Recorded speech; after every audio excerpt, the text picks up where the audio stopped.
being with haters is much more entertaining than being with depressives, because haters are always willing to make a scene. I mean, God love them. And when they make it, they'll make it anytime and anywhere. Church, synagogue, Walmart, it doesn't matter. They don't give a shit. Oh, these are my kind of people. Maybe this attitude can be attributed to my childhood. When I was a kid, making a scene was the worst, most egregious, horrible thing I could do. My parents just hated that. If I clubbed my grandmother to death with her walker, lying there like a baby seal, wheezing and crying and bleeding, all my mother would have said was, "Joan, please, the neighbors can hear. Stop it. Don't make a scene."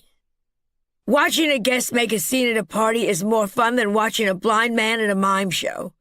Everything at the party is going swimmingly. The piano player is noodling a Gershwin melody, the martini glasses are clinking, people are chatting, and then, boom! From out of nowhere, for no apparent reason, and in less time than it takes Aretha Franklin to knock off a cheesecake, the guest goes from hello, hello to shouting across the room at the hostess, "You're nothing more than a murdering, money-grubbing whore, mother!" I dare you to tell me that is not worth the price of a lovely handwritten thank you note. As my title clearly states, I hate everyone. And like any self-respecting hater, I hate myself the most, okay? All great haters do. I have been told that to this day, Charles Manson cannot pass a mirror without going, blech. I know just how Charlie feels. And let me tell you why.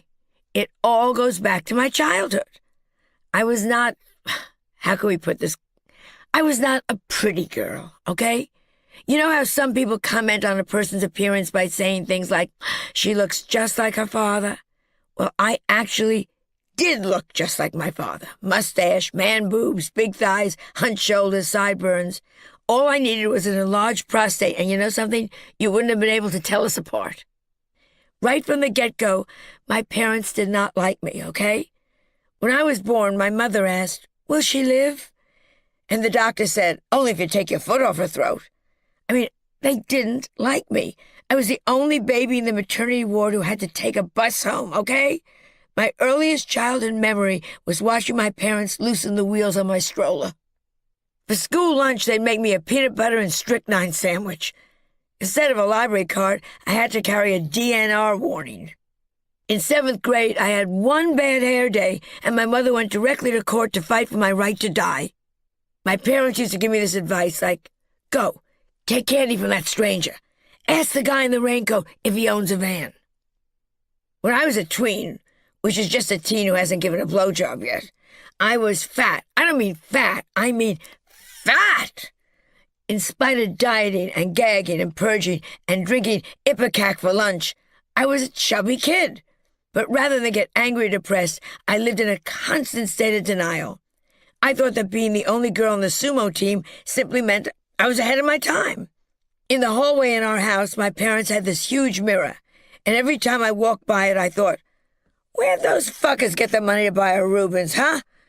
Sons of bitches, they won't give me a new Barbie? Selfish pricks. Fat for me wasn't a condition, it was a way of life. In Girl Scouts, they had to let out my tent. I was the one that made Amos famous. I considered M&M's one of the food groups. And on my first day of summer camp, when I asked, where shall I put my trunk? The counselor said, wrap it around your tusks, you big elephant. A rapist grabbed me, took a look and said, maybe we can just be friends? My boyfriend needed a Sherpa to climb on top of me. I was the only person who ran with the bulls carrying a bottle of A1 steak sauce. My husband used to dress me with his eyes, and I sat shiver when my neighborhood Arby's closed. And you wonder why I'm bitter? You wonder? And things are no better now that I'm in my decrepitude. Everything is falling apart. Except, of course, my face, which I've had lifted so many times I wear my earrings on my kneecaps. But my body has had it. I have chicken skin. I get wish you were here cards from Purdue. Everything is sagging, and I just hate me, okay? My boobs are so low, I had to put curb feelers on my nipples.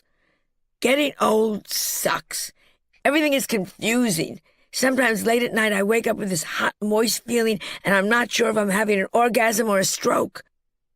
Look, I could go on and on and on telling you why I hate myself. But, that is so self-centered, and I am not like that. No, no, no, no, no. I am a giver.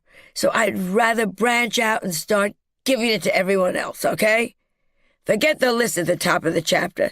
You want to know who and what I really hate? Then keep going.